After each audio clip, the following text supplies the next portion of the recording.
Hello everyone, this is Pranay Kumar Singh and you are watching academics for CSC. Friends, आज हम लोग 69th BPSC की प्रारंभिक परीक्षा को ध्यान में रखते हुए बिहार बजट 2023-24 को डिस्कस करेंगे। यह जो सेशन है वह 69th बीपीएससी की प्रारंभिक परीक्षा के लिए अत्यंत ही महत्वपूर्ण है। तो आइए अब हम लोग डिस्कशन को प्रारंभ करते हैं। तो देखिए, बिहार बजट जो है वह 28 फरवरी 2023 ईस्वी को वित्त मंत्री विजय कुमार चौधरी द्वारा प्रस्तुत किया गया। तो सपोज यदि प्रश्न आते हैं कि वर्तमान समय में बिहार के वित्त मंत्री कौन हैं, तो इसका आंसर हो जाएगा विजय कुमार चौधरी। और दूसरा प्रश्न है कि बिहार का वर्तमान बजट किस तिथि को प्रस्तुत किया गया, तो इसका आंसर हो जाएगा 28 फरवरी 2023। यानी कि 28 फरवरी 2023 ईस्वी को वित्त मंत्री विजय कुमार चौधरी द्वारा वर्तमान बिहार बजट 2023-24 को प्रस्तुत किया गया। नेक्स्ट पॉइंट है कुल व्यय। यदि बिहार बजट 2023-24 में कुल व्यय की बात करें तो कुल व्यय है 2,61,885.40 करोड़ रुपया। और यह जो कुल व्यय है वह 2022-23 की तुलना में 24,194 करोड़ रुपया ज़्यादा है। इसी में यदि स्कीम व्यय की बात करें तो कुल स्कीम व्यय है 1,29 करोड़ रुपया। कहीं कहीं से सिर्फ 1 लाख करोड़ रुपया लिखा हुआ है, जो कि गलत है। आप लोग इसे याद रखिए, 1,29 करोड़ रुपया। और यह जो कुल स्कीम व्यय है वह कुल व्यय का 38.20% है। इसी में स्थापना एवं प्रतिबद्ध व्यय की बात करें तो वह कुल है 1,61,855 करोड़ रुपया, जो कि बजट का 61.80% है। अब यदि कुल प्राप्ति की बात करें कि वर्तमान वित्तीय वर्ष में बिहार सरकार को कुल प्राप्ति कितनी होगी, तो कुल प्राप्ति है 2,62,085 करोड़ रुपया। इसी में राजस्व प्राप्ति है 2,12,326 करोड़ रुपया। देखिए, यदि हम लोग राजस्व प्राप्ति के अंतर्गत केंद्र सरकार से प्राप्त राजस्व की बात करें तो केंद्र सरकार से टोटल जो राजस्व प्राप्त होगा वह होगा 1,56,115 करोड़ रुपया। और केंद्रीय करों से जो राज्य का हिस्सा प्राप्त होगा बिहार सरकार को, उसमें बिहार सरकार को जो राशि मिलेगी वह है 1,02,737 करोड़ रुपया। और सहायता अनुदान है 53,377 करोड़ रुपया।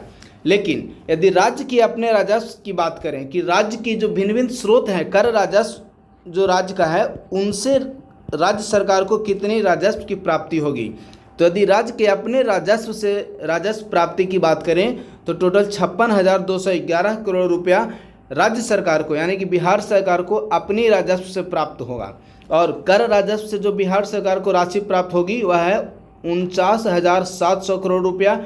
इसी प्रकार गैर कर राजस्व से जो बिहार सरकार को राशि प्राप्त होगी वह 6,511 करोड़ रुपया। अब हम लोग यदि पूंजीगत प्राप्ति की बात करें तो पूंजीगत प्राप्ति है 49,758 करोड़ रुपया, जिसमें से उधार है 49,326 करोड़ रुपया और कर्ज की वापसी है 431 करोड़ रुपये। यदि आप इन दोनों को जोड़ देंगे तो टोटल जो पूंजीगत प्राप्ति है 49,758 करोड़ रुपया प्राप्त हो जाएगा। अब यदि हम लोग कुल व्यय की बात करें कि वर्तमान जो वित्त वर्ष 2023-24 चल रहा है, इसमें बिहार सरकार के कुल व्यय कितने हैं, तो देखिए कुल व्यय है 2,61,885 करोड़ रुपया, जिसमें से राजस्व व्यय है 79.37%, यानी कि 2,07,848 करोड़ रुपया बिहार सरकार का राजस्व व्यय है, जो कि कुल व्यय का 79.37% है। इसी प्रकार से बिहार सरकार वेतन पर जो खर्च कर रही है वह है 59,647 करोड़ रुपया। और पेंशन पर जो बिहार सरकार खर्च करती है वह है 29,436 करोड़ रुपया। इसी प्रकार से यदि हम लोग ब्याज भुगतान की बात करें कि बिहार सरकार ब्याज भुगतान पर कितनी राशि खर्च करेगी वित्तीय वर्ष 2023-24 में, तो टोटल 18,354 करोड़ रुपया बिहार सरकार ब्याज भुगतान पर खर्च करेगी वित्त वर्ष 2023-24 में।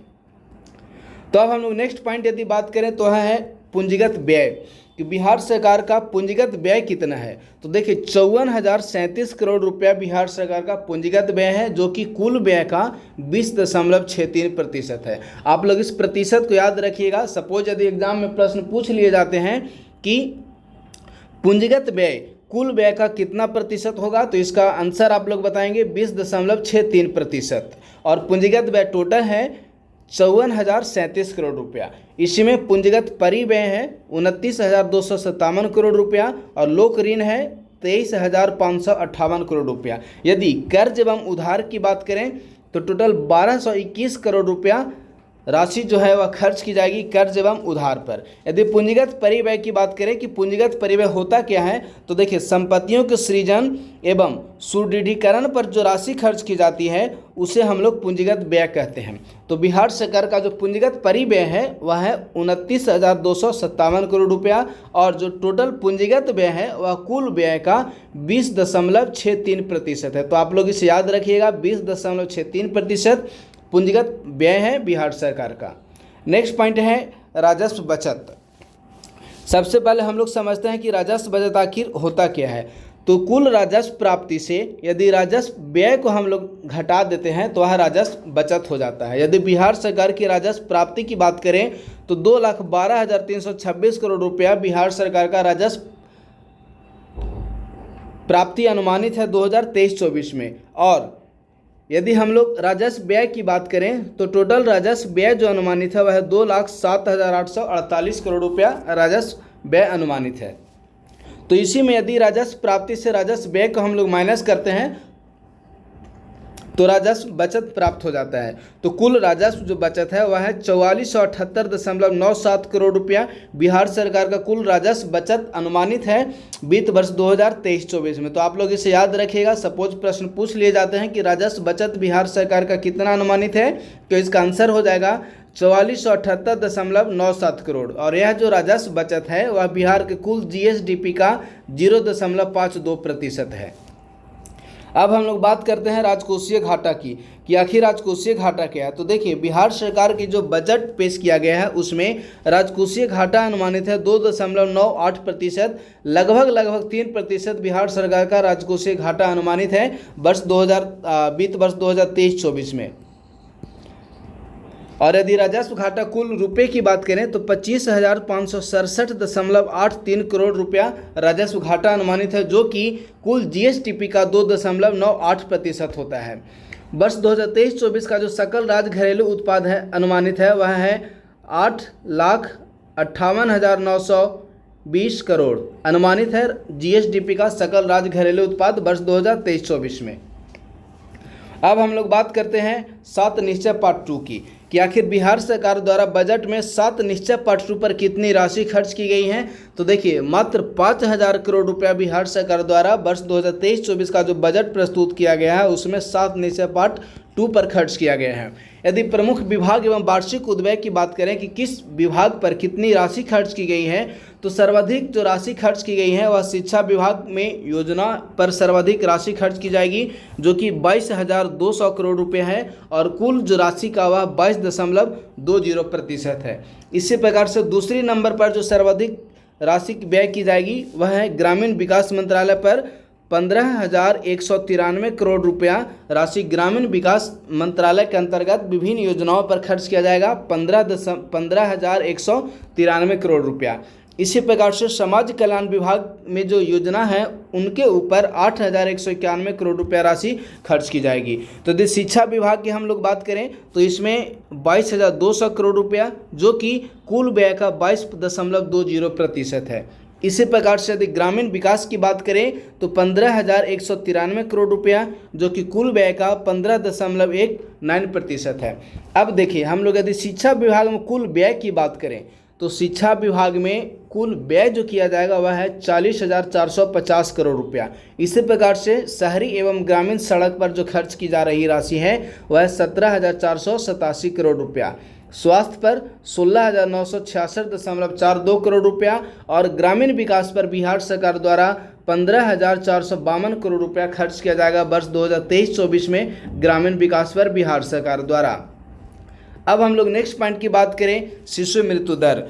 तो देखिए बिहार सरकार द्वारा जो बजट प्रस्तुत किया गया है 2023-24 का, इसके अनुसार वर्ष 2020 ईस्वी में बिहार में जो शिशु मृत्यु दर थी वह 27 थी और जो राष्ट्रीय औसत उस अवधि में रहा है वह 28 है। तो आप लोग इसे याद रखिएगा कि बिहार सरकार द्वारा जो बजट प्रस्तुत किया गया है उसके अनुसार शिशु मृत्यु दर कितनी है, तो इसका आंसर हो जाएगा 27 और उस समय यानी कि वर्ष 2020 ईस्वी में जो राष्ट्रीय औसत रहा है वह था 28। अब हम लोग देखते हैं कि मुख्यमंत्री उद्यमी योजना के तहत कितनी राशि आवंटित की गई है। तो मुख्यमंत्री उद्यमी योजना के अंतर्गत कुल 800 करोड़ रुपया की राशि आवंटित की गई है। बिहार खेल विश्वविद्यालय की स्थापना राजगीर में की जा रही है और अंतर्राष्ट्रीय क्रिकेट स्टेडियम एवं स्पोर्ट्स एकेडमी का निर्माण भी राजगीर में ही किया जा रहा है।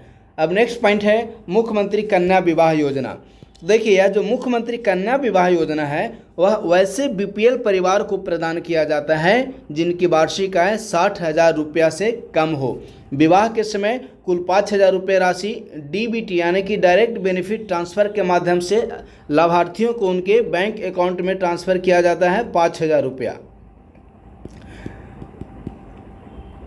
अब हम लोग नेक्स्ट पॉइंट देखते हैं कि वर्ष 2023-24 में मुख्यमंत्री कन्या विवाह योजना पर टोटल 100.43 करोड़ रुपये खर्च किए जाने का प्रावधान किया गया है। यानी कि मुख्यमंत्री कन्या विवाह योजना के लिए बिहार सरकार द्वारा वर्ष 2023-24 के बजट में टोटल 100.43 करोड़ रुपये का प्रावधान किया गया है। अब हम लोग नेक्स्ट पॉइंट देखते हैं मुख्यमंत्री महिला उद्यमी योजना। तो देखिए, मुख्यमंत्री महिला उद्यमी योजना के लिए टोटल 250 करोड़ रुपये यानी कि 250 करोड़ रुपया आवंटित किया गया है मुख्यमंत्री महिला उद्यमी योजना के लिए। अब नेक्स्ट पॉइंट है भारत सरकार द्वारा प्राप्त कृषि कर्मण पुरस्कार। देखिए, अब तक भारत सरकार द्वारा बिहार को कुल 5 बार कृषि कर्मण पुरस्कार प्रदान किया गया है, जिसमें सबसे पहली बार वर्ष 2011-12 ईस्वी में चावल के उत्पादन के लिए, उसके बाद 2012-13 ईस्वी में गेहूं के उत्पादन के लिए और 2015-16 ईस्वी में मक्का का उत्पादन के लिए और 2016-17 ईस्वी में भी मक्का का ही उत्पादन के लिए, और जो लास्ट बार 2017-18 ईस्वी में अभी तक प्रदान किया गया है गेहूं के उत्पादन एवं उत्पादकता के लिए। तो टोटल 5 बार भारत सरकार द्वारा बिहार को कृषि कर्मण पुरस्कार से प्रदान किया गया है। नेक्स्ट पॉइंट है कृषि उत्पादों को प्राप्त जीआई टैग। यानी कि बिहार के कौन कौन से ऐसे खाद्यान्न उत्पादन हैं जिनको कि जीआई टैग प्रदान किया गया है। तो इसमें पहला नंबर पर है कतरनी चावल, उसके बाद दूसरा है जर्दालू आम, तीसरा है शाही लीची, नेक्स्ट है मगही पान, उसके बाद है मिथिला मखाना। यानी कि बिहार के इतने उत्पादों को जीआई टैग प्रदान किया गया है भारत सरकार द्वारा। नेक्स्ट पॉइंट है वर्ष 2022 में कुल खाद्यान्न उत्पादन कितना हुआ। तो देखिए, वर्ष 2022 में यदि कुल खाद्यान्न उत्पादन की बात करें तो 184.86 लाख मीट्रिक टन कुल खाद्यान्न का उत्पादन हुआ बिहार में। राज्य में मिलेट फसल के उत्पादन को बढ़ावा देने हेतु, मिलेट का मतलब होता है मोटा अनाज, यानी कि बिहार राज्य में मोटा अनाज फसल के उत्पादन को बढ़ावा देने हेतु बिहार मिलेट मिशन योजना की शुरुआत की गई है। इस बिहार मिलेट मिशन योजना के अंतर्गत मड़ुआ, कोदो, सांबा एवं कौकी आदि के उत्पादन पर बिहार सरकार द्वारा मुख्य रूप से फोकस किया जा रहा है। तो आप लोग इसे याद रखिएगा कि बिहार मिलेट मिशन के अंतर्गत कौन कौन से फसल या खाद्यान्न उत्पादन शामिल हैं। तो इसका हो जाएगा मड़ुआ, कोदो, सांबा एवं कौकी। नेक्स्ट पॉइंट है कुंडघाट जलाशय योजना बिहार के किस जिले में स्थित है। तो कुंडघाट जलाशय योजना बिहार के जमुई जिले में स्थित है। और यदि किस नदी की बात करें तो जमुई के बहुआर नदी पर कुंडघाट जलाशय योजना स्थित है। नेक्स्ट पॉइंट है मुख्यमंत्री सोलर स्ट्रीट लाइट योजना के लिए कितनी राशि आवंटित की गई है। तो 392 करोड़ रुपया धनराशि आवंटित की गई है बिहार बजट 2023-24 में मुख्यमंत्री सोलर स्ट्रीट लाइट योजना के लिए। नेक्स्ट पॉइंट है जल जीवन हरियाली मिशन की शुरुआत कब की गई। तो 2 अक्टूबर 2019 ईस्वी को जल जीवन हरियाली मिशन की शुरुआत की गई। कजरा, लखीसराय एवं पीरपैंती भागलपुर में सौर ऊर्जा परियोजना का निर्माण किया जा रहा है जो कि कुल 450 मेगावाट का उत्पादन करेंगे। कजरा, लखीसराय एवं पीरपैंती भागलपुर में सौर ऊर्जा परियोजना का निर्माण किया जा रहा है। नेक्स्ट प्रश्न है, नेक्स्ट पॉइंट है इसमें कि नीचे मछली ऊपर बिजली योजना के तहत दरभंगा जिले में 1.6 मेगावाट एवं सुपौल जिले में 0.52 मेगावाट का फ्लोटिंग सोलर पार्क का निर्माण कार्य पूरा हो गया है। यानी कि आप लोग इसे याद रखिएगा कि नीचे मछली ऊपर बिजली कार्यक्रम के अंतर्गत दरभंगा जिले में 1.6 मेगावाट एवं सुपौल जिले में 0.525 मेगावाट का फ्लोटिंग सोलर पार्क का निर्माण कार्य पूरा हो गया है। नेक्स्ट है कि सुपौल जिला के अंतर्गत बीरपुर में फिजिकल मॉडलिंग सेंटर यानी कि भौतिकीय प्रतिमान केंद्र की स्थापना की जा रही है। तो सपोज यदि प्रश्न पूछ लिए जाते हैं कि बिहार के किस जिले में फिजिकल मॉडलिंग सेंटर भौतिकीय प्रतिमान केंद्र की स्थापना की जा रही है, तो इसका आंसर हो जाएगा बिहार के सुपौल जिले के बीरपुर नामक स्थान पर। यह centre water and power research centre Pune के बाद जल विज्ञान के क्षेत्र में देश का दूसरा अति आधुनिक विशिष्ट संस्थान होगा। नेक्स्ट पॉइंट है कि वर्ष 2023-24 में राज्य सरकार द्वारा 3 करोड़ पौधों के वृक्षारोपण का लक्ष्य रखा गया है। तो आप लोग इसे भी याद रखिए, सपोज यदि प्रश्न पूछ लिए जाते हैं कि बिहार सरकार द्वारा वर्ष 2023-24 में कितने करोड़ वृक्षारोपण का लक्ष्य रखा गया है, तो इसका आंसर हो जाएगा 3 करोड़। नेक्स्ट पॉइंट है कि पटना मेट्रो रेल परियोजना हेतु 100 करोड़ रुपया राशि आवंटित की गई है। देश का पहला ग्रीनफील्ड इथेनॉल प्लांट का निर्माण पूर्णिया में किया गया है। इसके बाद है कि बिहार में टोटल 17 इथेनॉल उत्पादन इकाइयां निर्माणाधीन हैं। पूर्वी भारत के सबसे बड़े एलपीजी बॉटलिंग प्लांट की स्थापना बिहार के बरौनी नामक स्थान में की जा रही है। इसके साथ साथ अब हम लोग देखते हैं 6 महत्वपूर्ण रोपवे परियोजना। तो देखिए 6 महत्वपूर्ण रोपवे परियोजना की बात करें तो प्रेतशिला पर्वत एवं डुंगेश्वरी पर्वत तथा ब्रह्मयोनी पर्वत, जो कि ये तीनों पर्वत गया में स्थित हैं।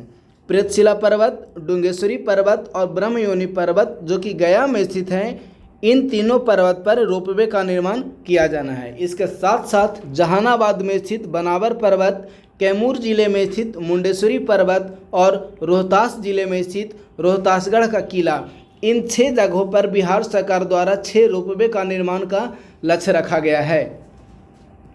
नेक्स्ट पॉइंट है वर्ष 2022 ईस्वी में पटना नगर निगम सहित बिहार के 32 शहर यानी कि बिहार के 32 शहर ऐसे हैं जिन्हें कि ODF प्लस का दर्जा प्राप्त हो चुका है। पटना नगर निगम के साथ साथ बिहार के 32 शहर को ODF प्लस का दर्जा वर्ष 2022 ईस्वी में प्राप्त हो चुका है। राष्ट्रीय स्तर पर गंगा टोन वाले नगर निकायों में हाजीपुर, बक्सर, जमालपुर, सुल्तानगंज को टॉप 10 रैंकिंग प्राप्त हुई है। तो आप लोग इसे भी याद रखिएगा। इसके साथ साथ जो नेक्स्ट पॉइंट है वह बहुत महत्वपूर्ण है कि राज्य की 76% जो आबादी है यानी कि बिहार राज्य की 76% जनसंख्या कृषि कार्य पर अभी भी आश्रित है। नेक्स्ट पॉइंट है तिहारा पंप हाउस एवं दड़हर पंप हाउस की बिहार के किस जिले में अवस्थिति है, यानी कि तिहारा पंप हाउस और दड़हर पंप हाउस बिहार के कैमूर जिले में स्थित है। नेक्स्ट पॉइंट है निक्रिस पंप नहर, यह बिहार में बक्सर जिले में स्थित है और कर्मनासा नदी पर अवस्थित है। यानी कि सपोज प्रश्न पूछ लिए जाते हैं कि निक्रिस पंप नहर बिहार के किस जिले में स्थित है, तो इसका आंसर हो जाएगा बक्सर जिला, और यदि नदी पूछ लिए जाते हैं तो कर्मनासा नदी पर। पंचायत निश्चय सॉफ्ट पंचायती राज विभाग द्वारा संचालित किया जा रहा है, यानी कि पंचायत निश्चय सॉफ्ट को किस विभाग द्वारा संचालित किया जा रहा है, तो इसका आंसर हो जाएगा पंचायती राज विभाग। नेक्स्ट पॉइंट है कि मुख्यमंत्री ग्रामीण सोलर लाइट का कार्यान्वयन वर्ष 2021-22 से वर्ष 2023-24 तक किया जाना है। यानी कि जो मुख्यमंत्री ग्रामीण सोलर लाइट है, इस योजना को वर्ष 2021-22 ईस्वी में प्रारंभ किया गया है और वर्ष 2023-24 ईस्वी में इसे समाप्त कर दिया जाएगा। यानी कि इसके जो लक्ष्य हैं वह वर्ष 2023-24 ईस्वी तक प्राप्त कर लिए जाने हैं। नेक्स्ट पॉइंट है मनरेगा के अंतर्गत बिहार राज्य के सभी प्रखंडों में जीविका के सहयोग से दीदी की पौधशाला नामक कार्यक्रम को प्रारंभ किया गया है। नेक्स्ट पॉइंट है बिहार के किस जिले में वानिकी महाविद्यालय की स्थापना की जा रही है, तो इसका आंसर हो जाएगा बिहार के मुंगेर जिले में वानिकी महाविद्यालय की स्थापना की जा रही है। बिहार औद्योगिक निवेश प्रोत्साहन नीति 2022 के तहत मुजफ्फरपुर एवं फतुहा में बैग क्लस्टर का निर्माण किया गया है। आप लोग इसे ध्यान रखिए। सपोज यदि प्रश्न पूछ लिए जाते हैं कि बैग क्लस्टर का निर्माण बिहार के किन 2 स्थानों पर किया जा रहा है, तो इसका आंसर हो जाएगा मुजफ्फरपुर एवं फतुहा। नेक्स्ट पॉइंट है बिहार राज्य खादी ग्राम उद्योग बोर्ड का ब्रांड एम्बेसडर किसे बनाया गया है, तो मैथिली ठाकुर को बिहार राज्य खादी ग्राम उद्योग का ब्रांड एम्बेसडर बनाया गया है। इसके पूर्व में जो इसके ब्रांड एम्बेसडर थे वह संभवतः मनोज तिवारी थे। नेक्स्ट पॉइंट है परवरिश योजना सबसे पहले इसमें यह समझना है कि परवरिश योजना है उसके अंतर्गत किस उम्र तक के बच्चे शामिल हैं। तो 0 से 18 उम्र तक के बच्चे परवरिश योजना के अंतर्गत शामिल हैं। अब देखिए कि परवरिश योजना यानी कि 0 से 18 वर्ष तक के बच्चों के पालन पोषण हेतु 1000 रुपये राशि प्रति माह की दर से डायरेक्ट बेनिफिट ट्रांसफ़र की जाएगी। यानी कि परवरिश योजना के अंतर्गत जितने भी लाभार्थी हैं उनको प्रत्येक माह 1000 रुपये की राशि उनके बैंक अकाउंट में ट्रांसफ़र की जाएगी। नेक्स्ट पॉइंट है बाल सहायता योजना। कोरोना महामारी के दौरान अनाथ एवं बेसहारा 0 से 18 उम्र तक के बच्चों को जिनके माता पिता दोनों की मृत्यु हो गई थी उनको ये योजना से लाभान्वित किया जाएगा। यानी कि बाल सहायता योजना के अंतर्गत वैसे बच्चों को लाभ प्रदान किया जाएगा जिनकी उम्र 0 से 18 वर्ष रही है और इसके साथ साथ उनके माता पिता की मृत्यु कोरोना के दौरान हो गई है। इसके अंतर्गत 18 वर्ष की आयु तक यानी कि जब तक ये 18 वर्ष नहीं होते हैं तब तक प्रति महीने 1500 रुपये की राशि प्रदान की जाएगी। ध्यान दीजिएगा, इसमें परवरिश योजना के अंतर्गत जो राशि प्रदान की जाती है वह 1000 रुपये की राशि प्रदान की जाती है। लेकिन यदि बाल सहायता योजना के अंतर्गत राशि की बात करें तो इसके अंतर्गत टोटल जो राशि प्रदान की जा रही है प्रत्येक महीने वह 1500 रुपया। नेक्स्ट पॉइंट है सतत जीविकोपार्जन योजना। तो सतत जीविकोपार्जन योजना को मुख्य रूप से शराबबंदी से प्रभावित लोगों के लिए लागू किया गया था। इसमें रोजगार के लिए यानी कि रोजगार स्थापित करने के लिए प्रत्येक लाभार्थियों को 60,000 रुपया से लेकर 1 लाख रुपये तक की आर्थिक मदद किए जाने का प्रावधान किया गया है। नेक्स्ट पॉइंट है निपुण भारत निपुण बिहार कार्यक्रम। कक्षा 1 से लेकर कक्षा 5 तक के बच्चों में निर्धारित दक्षता के विकास के लिए निपुण भारत एवं निपुण बिहार कार्यक्रम को प्रारंभ किया गया है। नेक्स्ट पॉइंट है राज्य सरकार पर कुल बकाया ऋण 2021-22 के अंत में 2,57,510.22 करोड़ रुपये है, जो कि बिहार के कुल जीएसडीपी का 38.12% है। यानी कि वर्तमान समय में बिहार के कुल जीएसडीपी का 38.12% है, वह बिहार पर टोटल ऋण है। जहानाबाद में 100% डिजिटल लेन देन के बाद अब शेखपुरा एवं अरवल को इसके लिए चुना गया है। यानी कि जहानाबाद में 100% डिजिटल लेन देन किया जा रहा है। इसके बाद जो अगला 2 जिलों को निर्माण का टारगेट रखा गया है वह है शेखपुरा एवं अरवल। नेक्स्ट पॉइंट है 2022 में बाढ़ से बिहार में 16 जिले प्रभावित हुए। सपोज यदि प्रश्न पूछ लिए जाते हैं कि बिहार बजट 2023-24 के अनुसार वर्ष 2022 ईस्वी में बाढ़ से कितने जिले प्रभावित हुए, तो बिहार में बाढ़ से वर्ष 2022 ईस्वी में 16 जिले प्रभावित हुए। वर्ष 2023-24 में केंद्र द्वारा सहायता अनुदान के रूप में बिहार को 53,377 करोड़ रुपए की राशि प्रदान की जाएगी, जिसमें से केंद्रीय प्रायोजित स्कीम के अंतर्गत 44,712.64 करोड़ रुपया और 15वें वित्त आयोग की सिफारिश के अंतर्गत 8,635.59 करोड़ रुपया तथा केंद्रीय क्षेत्र की स्कीम के लिए बिहार सरकार को जो राशि प्रदान की जाएगी वह है 29.69 करोड़ रुपया। और इसी के अंतर्गत टोटल को आप यदि ऐड करेंगे तो 53,377.92 करोड़ रुपया वर्ष 2023-24 ईस्वी में केंद्र द्वारा सहायता अनुदान के रूप में बिहार को प्रदान किया जाएगा। नेक्स्ट पॉइंट है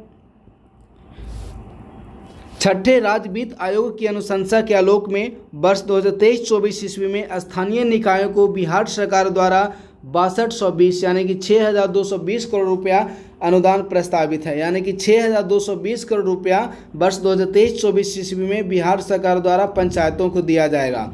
अब यदि इसमें ग्राम पंचायत की बात करें तो ग्राम पंचायत को 3,588 करोड़ और शहरी निकाय यानी कि नगर पंचायत को 2,632 करोड़ रुपए की राशि प्रदान की जाएगी। इस प्रकार से टोटल जो राशि है वह 6,220 करोड़ रुपए की राशि प्रदान की जाएगी।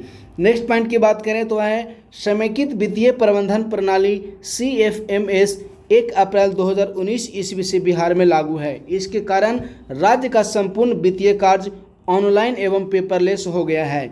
CFMS 2.0 वित्तीय वर्ष 2023-24 में चरणबद्ध रूप से लागू किए जाने की योजना है।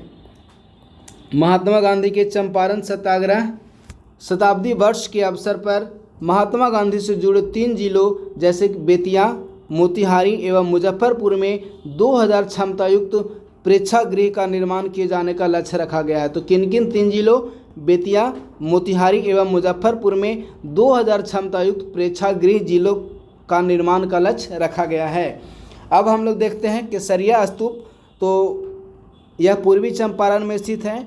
तेल्हाड़ा संग्रहालय नालंदा जिले में अवस्थित है और बीबी कमाल का मकबरा बिहार के जहानाबाद जिले में अवस्थित है। नेक्स्ट पॉइंट है स्वदेश दर्शन 2.0 में शामिल राज्य के नए स्थल कौन कौन से हैं। तो कैमूर, रोहतास, बांका, भागलपुर एवं पूर्वी चंपारण स्वदेश दर्शन 2.0 में शामिल किए गए हैं। कैमूर, रोहतास, बांका, भागलपुर एवं पूर्वी चंपारण को। नेक्स्ट प्रसाद योजना की बात करते हैं। तो प्रसाद योजना के अंतर्गत सबसे पहले हम लोग यह देखते हैं कि बिहार के किन किन जिलों को शामिल किया गया है।